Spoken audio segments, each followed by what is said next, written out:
오늘은 역전의 하나님을 따르라. 함께 이런 제목으로 나누도록 하겠습니다. 한번 따라서 합니다. 역전의 하나님을 따르라.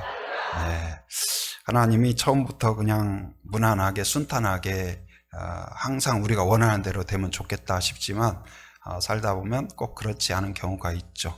또 넘어지고 실패하고 한계를 느끼고 내가 정말 하나님이 필요하구나 깨닫고 진짜 하나님께 구했을 때 안 된다, 끝났다, 이제는 도무지 우리가 할 수 있는 방법이 없다. 그런데 하나님이 앞서가시면 거기서 역전의 하나님. 여러분 구회의 말 이제 투아웃에 막 역전이 일어났을 때 감격이 있잖아요. 그렇듯이 하나님이 함께 하시면 아무리 힘들어도 어려워도 역전의 역사가 있는 줄 믿습니다. 오늘 말씀은 이제 사사기 말기에 이제 영적인 타락상을 보여주는 그런 내용입니다. 내용은 즉 뭐냐면 레위인이 첩이 있었대요. 레위인은 이스라엘 민족 중에서도 특별히 하나님의 일을 위하여 부름받고 택함받은 사람이죠. 그런데 그에게 첩이 있다는 사실부터가 뭔가 영적으로 혼탁하고 혼란한 시대상을 보여줍니다. 그런데 이 첩과 함께 여행하는 중에 베냐민 지파의 기브아라는 곳을 지나게 되었는데 그곳에서 폭력배들에 의하여서 그 첩이 폭행을 당하고 결국은 사망하는 일이 발생을 하게 돼요.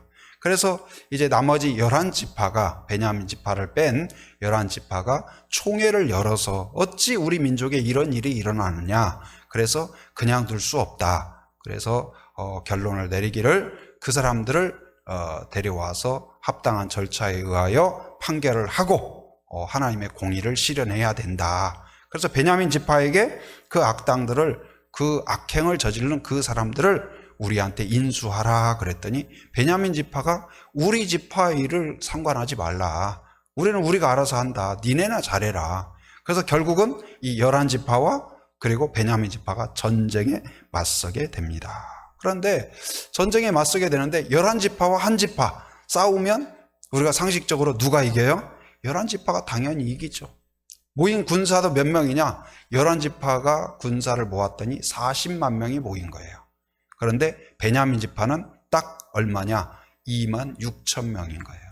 누가 봐도 전세가 기울었는데 베냐민 지파가 굉장히 용맹하고 전술에 뛰어나고 아주 이 군사적인 실력이 뛰어났던 것 같아요. 해볼만 하다 해가지고 전쟁이 붙은 이야기가 오늘 본문의 내용입니다. 그런데 놀랍게도 이 40만 명을 가지고 그리고 또 타당성이 명분도 있잖아요. 이 11지파가 심판을 하고 정의를 세운다는 명분도 있는데 안타깝게도 첫 번째 전쟁, 두 번째 전쟁에서 11지파가 대패를 해요. 어마어마한 손실을 겪어요. 그리고 오늘 이제 본문의 내용 가운데 그 두 번의 실패 가운데에서 다시 자기를 돌아보고 그리고 겸손한 마음으로 전심으로 하나님을 찾고 의지했을 때 하나님이 앞서가심으로 승리를 주시는 내용이 오늘 본문의 내용입니다. 그래서 오늘 말씀을 통하여서 어떻게 우리 신앙에 있어서 내가 하나님을 막 끌고 가는 사람이 있어요. 내가 힘쓰고 애쓰고 막 몸부림을 치는 삶이 있는 반면에 신앙은 그런 것이 아니다는 걸 가르쳐줘요. 바로 내가 앞서가는 게 아니고 누가 나를 앞서가요? 하나님이 앞서가는 그것이 신앙이다. 그래서 우리가 기도할 때에도 기도보다 성령보다 앞서지 않게 하여 주옵소서. 우리가 끌고 가는 게 아니라 하나님이 이끌어 가시는. 그래서 하나님을 앞세우고 하나님께 순종하며 나아갈 때 바로 승리의 승리를 거듭하게 될 줄 믿습니다. 어떻게 그 역전의 하나님, 아무리 어려워도 아무리 힘들어도 아무리 불가능해도 하나님이 앞서가면 문제가 아니다. 우리는 문제가 크면 기죽고 기가 꺾이고 절망해요. 안 된다, 큰일 났다, 망했다.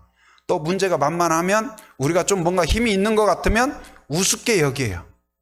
그런데 우습게 알다가 큰 코 닥친 성경적인 사례가 많고 우리의 삶이 많죠. 그런데 성경은 우리에게 가르쳐 줍니다. 문제가 커서 문제가 아니다. 아무리 큰 문제도 하나님이 함께 하시면 그건 아무것도 아니다. 그러나 아무리 작은 문제도 하나님 없이 내 마음대로 했다가 큰 코 닥치고 대패를 하게 되는 그런 경우를 가르쳐주고 있습니다. 오늘 말씀을 통하여 우리가 어떻게 하나님의 은혜를 힘입고 승리하는 삶이 될 수 있을까 두 가지를 나누고자 합니다. 첫째, 우리가 역전의 하나님과 함께하고 하나님의 은혜를 누리기 위하여 전심으로 하나님을 의지하라. 한번 따라서 합니다. 전심으로 하나님을 의지하라. 네, 이스라엘은 하나님을 안 믿는 사람들은 아니에요. 하나님이 계신다는 것도 믿고 창조한 것도 믿고 제사도 드려요. 그런데 오늘 그들이 두 번 이 성경을 읽으면 좀 의아한 부분이 나오는데, 첫 번째 전쟁에 나갈 때에도 명분이 있어요. 총회에서 결정했어요. 그리고 정의를 세운다는 뭔가 명분도 있어요. 그리고 기도도 합니다. 하나님, 우리 누가 먼저 나갈까요? 하나님이 유다 먼저 가거라. 그럼 하나님께 기도하고 응답받고 나가는 거 아닌가? 그런데 대패를 하고 오히려 베냐민은 아무 손실이 없는데 이 11지파는 큰 손실을 입게 돼요. 이게 뭐지? 두 번째에도 또 돌아와서 하나님께 다시 기도해요. 그런데 또 나갔을 때 큰 패배를 하게 돼요. 왜 이런 일이 발생했을까? 기도했는데, 우리가 때때로 절망적인 게 뭐냐면 기도를 안 하고 믿지 않고 믿음이 없는 상태에서 무슨 큰 어려움을 겪으면 믿음이 없으니까 기도 안 했으니까. 근데 기도를 했어요. 하나님을 믿어요. 신자예요. 성도예요. 그런데 큰 어려움이 계속될 때 이게 뭐지? 심지어 비기독교인마저 너는 예수 믿는 애가 왜 그따위야? 너는 왜, 니네 집은 왜 그 모양이야? 그런 말을 하면 이게 도대체 뭐지? 사람들이 믿어도 아무것도 아니네? 그런 말을 들을 때 혼란스럽죠. 근데 왜 그랬을까? 오늘 본문에서 그 이유를 가르쳐 주는데 무엇이냐? 바로 26절 우리 같이 한번 읽어봅니다. 자, 시작. 이에 온 이스라엘 자손 모든 백성이 올라가 베델에 이르러 울며 거기서 여호와 앞에 앉아서 그날이 저물도록 금식하고 번제와 화목제를 여호와 앞에 드리고. 네, 26절은 이제 세 번째 기도하는 내용이에요. 근데 첫 번째, 두 번째는 어땠냐? 처음에는 뭐라고 하냐? 몇 명 갔어요. 대표자 몇 명이 하나님께 가서, 하나님, 우리 다 전쟁하려고 하고 저놈 나쁜 놈들인데 우리가 확실하게 정리하려고 합니다. 근데 우리가 지금 누가 먼저 갈까? 이렇게 뽑기를 해봐도 서로 너 먼저 가라, 너 먼저 가라 하니까 순서를 좀 정해야 되겠는데, 여러분 뭐 아카시아 가지고 유다 먼저 갈까, 누구 먼저 갈까?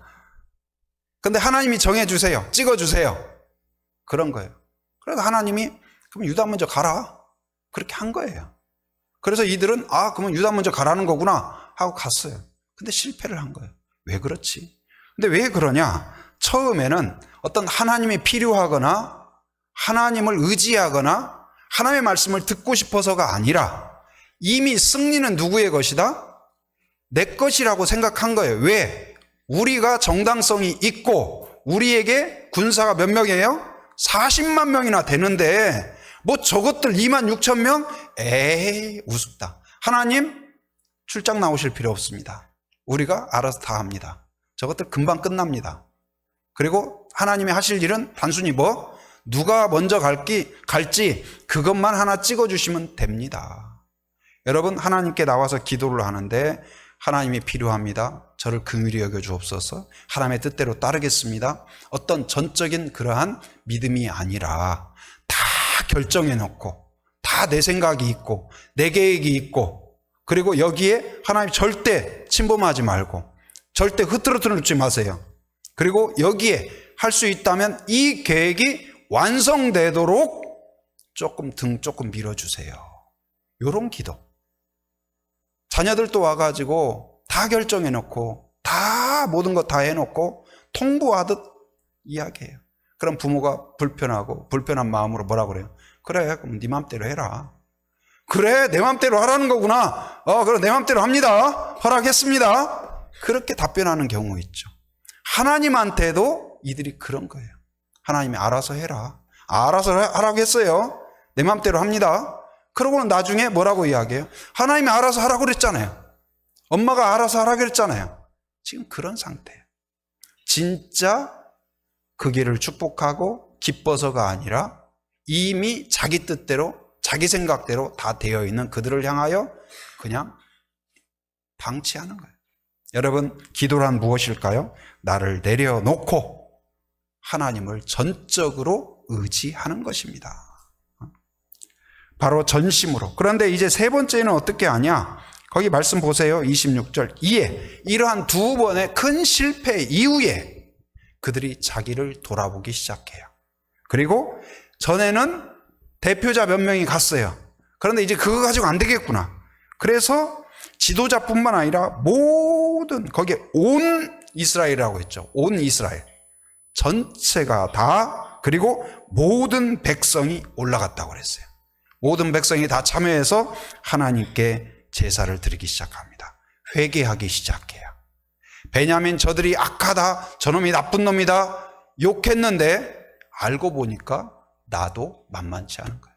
11지파도 똑같은 그 시대상이에요. 하나님을 무시하고 우상 숭배하고 한 발은 세상에, 한 발은 주님께. 저도 어렸을 때 어머니가 늘 기도할 때 한 발은 세상에 놓고 한 발은 교회에 놓고 하나님 우리를 긍휼히 여겨주옵소서. 어떻게 세상에 한 발 놓고 어떻게 교회에 한 발 놓지? 그랬는데 지금 그런 상태예요.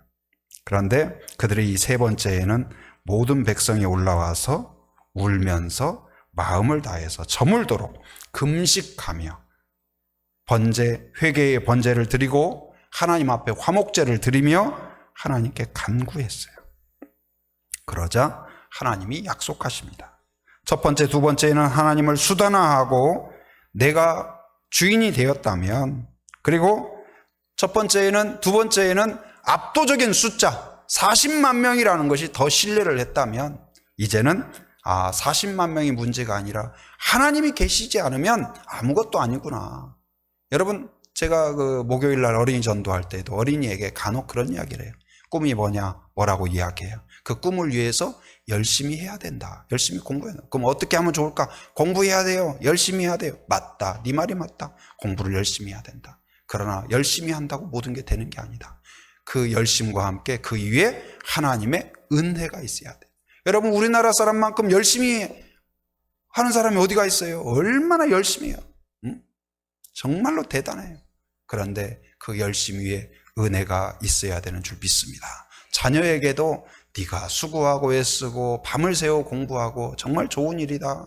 머리 좋고 똑똑한 거 좋은 거다. 그러나 그 위에 항상 하나님의 은혜가 있어야 된다.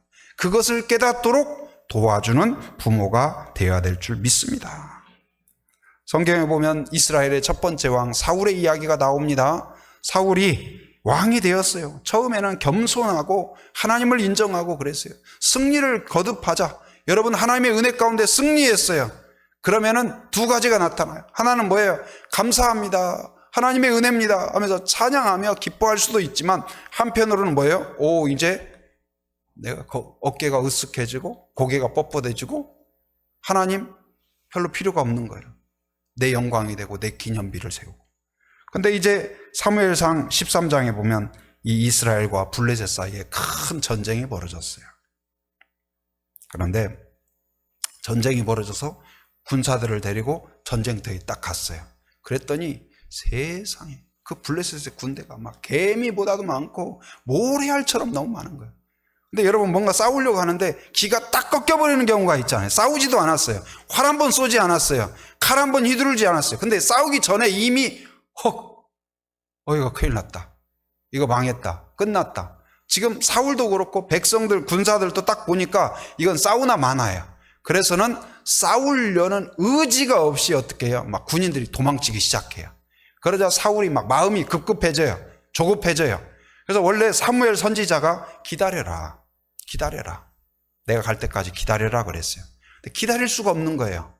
빨리 형식적으로 제사를 드리고 군대에 나가지 않으면 이 군사가 다 흩어질 것 같은 불안함. 우리 안에 이런 조급함이 있죠. 뭔가 해치우는. 그런데 그리고는 그가 선지자가 오기 전에 제사를 자기가 집도해요. 원래 제사는 하나님이 정한 곳에서 하나님이 정한 방식으로 하나님이 세운 사람에 의해서 하도록 했어요. 그런데 이것을 무시하고 자기 생각대로 한 것입니다. 그리고 결국은 이 일로 인하여서 제사를 드렸죠. 형식적으로 드렸어요. 그런데 하나님이 기뻐하지 않으셨어요. 하나님의 은혜가 없었어요. 오히려 이 일로 사울은 왕권을 박탈당해요. 너는 끝났다. 사무엘 선지자가 와서 하나님을 무시하고 당신이 왕이 된 이 일로 인하여 당신은 이걸로 끝입니다. 여러분, 기도란 무엇일까요? 2000년대 초반에 나왔던 책인데 혹시 이제 오래된 책이긴 하지만 기억나실지 모르겠습니다. 그때 굉장히 도전을 주고 많은 분에게 영향을 주고 그랬던 책인데, 후안 까를로스라는 분이 우리의 기도는 대부분 하늘나라에서 잡동사니 우편물로 지급됩니다. 또 다른 번역은 우리의 대부분의 기도는 천국에서 쓰레기통에 버려집니다. 이게 말이 되나? 해서 굉장히 충격을 받는 그런 내용이에요. 그런데 바로 하나님이 주인이 되지 않고 우리가 주인이 되어서 주도하는 그런 기도들, 하나님을 끌어오려고 하고 내 뜻대로 하나님을 굴복시키려고 하는 그런 기도는 했지만 하나님의 기쁨도 안 되고 하나님의 능력도 되지 않는다는 사실. 반면에 오늘 지금 26절에 있는 것처럼 그들이 드디어 깨닫고 하나님께 모든 걸 내려놓고 전심으로 기도하자 하나님이 은혜를 주셔요. 여러분, 전심으로 하나님을 찾는 자에게 복을 주시고 은혜를 부어 주시는 줄 믿습니다. 2차 대전 때 있었던 일이라고 합니다. 1940년 5월 달인데 이제 영국 연합군이 35만 명이 덩커크 해안이라는 곳에 고립이 되었대요. 그리고 이제 독일군 공격이 한 번만 더 들어오면 거의 전멸될 위기에 처해 있는 거예요. 전세는 독일군이 훨씬 유리했대요. 그런데 그 상황 가운데에서 국왕이 어떻게 하냐? 이걸 구할 수도 없어요. 해결할 수도 없어요. 이길 방법이 없어요. 여러분, 방법이 없으면 누구에게 방법이 있을까요? 하나님께 있는 줄 믿습니다. 그래서 국왕이 선포해요. 이건 우리가 승산이 없습니다. 우리 힘으로 해결이 안 됩니다. 지금 하나님이 필요합니다. 하나님의 기적이 아니면 우리의 자녀들 35만 명이 다 죽게 될 것입니다.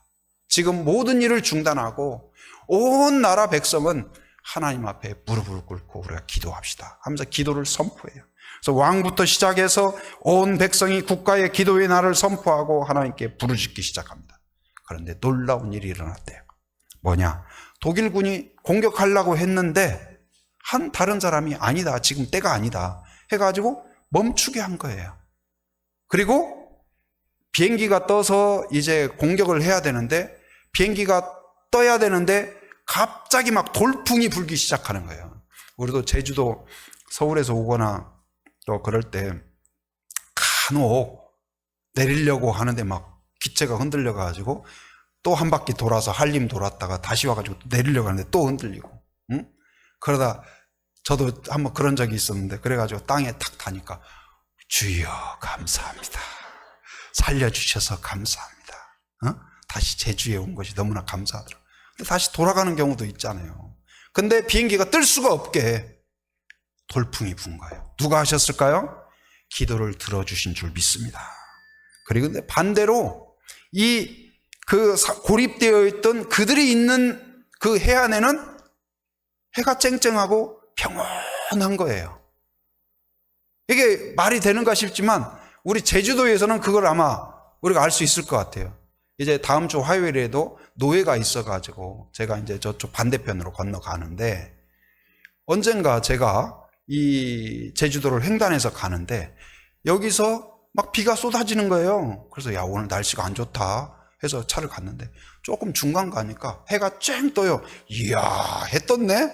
조금 가니까 안개가 쩍해요. 그래서 또 지나가니까 해가 쨍해요. 야, 제주도가 섬이라 가지고 좁은 곳이 아니구나. 마찬가지로 여러분, 이 출애굽 때에도 애굽 사람이 있는 데는 깜깜해요. 그런데 이스라엘 백성이 있는 데에는 어때요? 길을 열어주시고 가게 만들었어요. 누가 하셨을까요? 하나님이 하신 줄 믿습니다. 전심으로 기도하는 자에게, 여러분, 그래서 가족으로도 전심으로 기도하지만 교회적으로도 기도하고, 여러분 어떤 문제가 있을 때 순해서 전심으로 합심하여 기도하면 나도 너희 중에 함께하리라. 할렐루야. 기적은 어디서 올까요? 우리의 군사력 40만에서 오는 게 아닙니다. 우리의 경험과 똑똑한 사람에게서 오는 게 아니에요. 문제가 아무리 커도 거기에서 무릎을 꿇는 전심의 기도가 있다면 하나님이 함께 하시면 승리가 있는 줄 믿습니다. 두 번째는 뭐냐? 겸손함으로 하나님을 따라야 된다. 첫 번째는 전심으로 기도하는 것이 필요하다면, 두 번째는 겸손함이에요. 겸손함. 자, 35절 우리 같이 한번 읽어봅니다. 자, 시작. 여호와께서 이스라엘 앞에서 베냐민을 치심해 이 날에 이스라엘 자손이 베냐민 사람 25,100명을 죽였으니 다 칼을 빼는 자였더라. 네, 이 말씀은 이제 마지막 내용이죠. 세 번째 전투가 다 끝나고 드디어 이제 베냐민 지파에 그 공격하던 두 번의 전투에서 대승을 거뒀던 그들을 심판하고 완승을 거둔 내용을 소개하고 있습니다. 여러분, 대단한 사람이라도, 경험이 많은 사람이라도, 무기를 잘 갖춘 사람이라도 우리가 그런 사람을 만나면 두렵죠. 그 앞에서 참 기가 꺾여요. 그런데 우리 안에 하나님이 함께 하신다, 하나님이 이끄신다, 그 믿음이 있으면 용기가 생겨요. 전도할 때도 그래요. 언젠가 제가 그 과거에 이제 CC 간사로 있을 때 직장 사역을 하면서 직장인들과 함께 전도를 나가고 그랬어요. 근데 정말 이제 서울 그 을지로 이런 데에서 전도를 나갔는데 아주 말쑥하게 차려입은 그런 신사, 진짜 신사예요. 깔끔해요. 외모도 너무 잘생겼어. 저도 빠지지는 않는 것 같지만 저보다 더 잘생겼어요. 근데 어떤 경우는 보면 딱 봤을 때 성공한 사람이다 느끼는 그 딱 풍채가 있잖아요. 느낌이 있잖아요. 어디 하나 손색이 없어요. 야, 저런 사람한테 전도하면 너나 좀 잘해라 할 것 같은. 제가 옷 입은 행색도 그 사람에 비해서는 뭔가 좀 왜소해 보이고, 조금 그 사람은 명품 같고 나는 그냥 시장에서 입은 것 같고, 약간 그런 마음이 들어요. 근데 잠시 뒤에 어떤 마음을 주시냐? 아무리 화려하고 아무리 대단해도 저 사람에게도 하나님이 필요하다. 그리고 내가 부족하고 연약해도 이 일을 명령하신 분은 누구다? 하나님이다. 그리고 이 일에 누가 함께 하신다? 내 설명과 내 외모가 내가 갖고 있는 것이 아니라 전능하신 하나님이 그의 마음을 열 것이다. 할렐루야. 여러분, 아무리 힘세고 아무리 완벽해도 하나님이 그와 싸우면 하나님을 이길 자는 없는 줄 믿습니다. 다윗과 골리앗의 이야기도 그렇죠. 여러분, 다윗은 풋내기예요. 소년이에요. 전쟁 한 번도 안 해본 애예요. 골리앗은 장군 중에 장군이에요. 수많은 그 러시아 같은 데 가끔 사진 보면 어때요? 메달이 막 주렁주렁 앞쪽으로 그냥 막 메달 때문에 허리가 숙여질 정도로 그렇게 많잖아요. 골리앗은 그런 사람이에요. 그런데 어때요? 다윗이 나갈 때 너는 칼과 창으로 나오지만 나는 무엇으로 간다? 누구의 이름으로 간다? 하나님의 전능하신 하나님의 이름으로 간다. 이 돌멩이 하나, 작은 것이 그를 쓰러뜨려 버려요. 여러분, 우리 아무리 작은 것이라도 거기에 하나님이 손을 붙잡으면 거기에 능력이 있는 줄 믿습니다. 베냐민 지파가 이 외 두 번의 큰 승리 이후에 세 번째에는 완전 패배를 하고 말았을까요? 바로 이제 그들은 두 번의 승리가 한 번 이기고 두 번 이기니까 어떤 마음이 들었을까요? 오, 이거 우리가 대단하구나. 아자 막 자만에 빠집니다. 교만에 빠져요. 여러분, 성공이 좋은 거예요. 풍요함이 좋은 거예요. 복 받는 게 좋은 거예요. 그런데 그것이 하나님께 감사하고 하나님을 찬양하고 예배가 느슨해지면 반드시 어디로 가냐? 어디로 가요? 자만과 교만에 빠지게 되어 있어요. 우리를 향한, 우리가 정말로 예배를 중시하고 기도하고 늘 그렇지 않으면, 우는 사자처럼, 사자는 사탄은 어떻게 해요? 우리를 충동해서 교만하게 하고 자만하게 하고. 그래서 그 베냐민 지파가 자만하게 돼요. 교만하게 돼요. 우리가 능히 저것들 아무것도 아니다, 이길 수 있다고 착각하게 만들어요.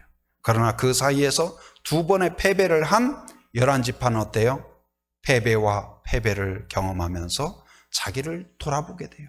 그리고 우리가 40만, 이것이 중요한 게 아니다, 하나님이 함께 하자면 아무것도 아니구나 하면서 자복하며 겸손한 마음으로 무릎 꿇기 시작합니다. 그러자 하나님께서 약속하셔요. 내가 너희를 이끌어 갈 것이다. 자, 26절 다시 한번, 35절 한번 다시 한번 보세요. 35절 보면, 자, 본문 자세히 보세요. 여호와께서 이스라엘 앞에서. 누가 이스라엘 앞에서 가세요? 여러분, 하나님 승리는 여기에 있습니다. 우리의 평소의 삶은 내가 하나님을 이끌어 가려고 해요. 내 필요한 일 하나님 빨리 와서 도와줘야 돼요. 내가 가는 방향 도와줘야 좋은 하나님이에요. 하나님의 뜻이 중요한 게 아니었어요. 그런데 이제는 겸손하다는 건 뭐예요?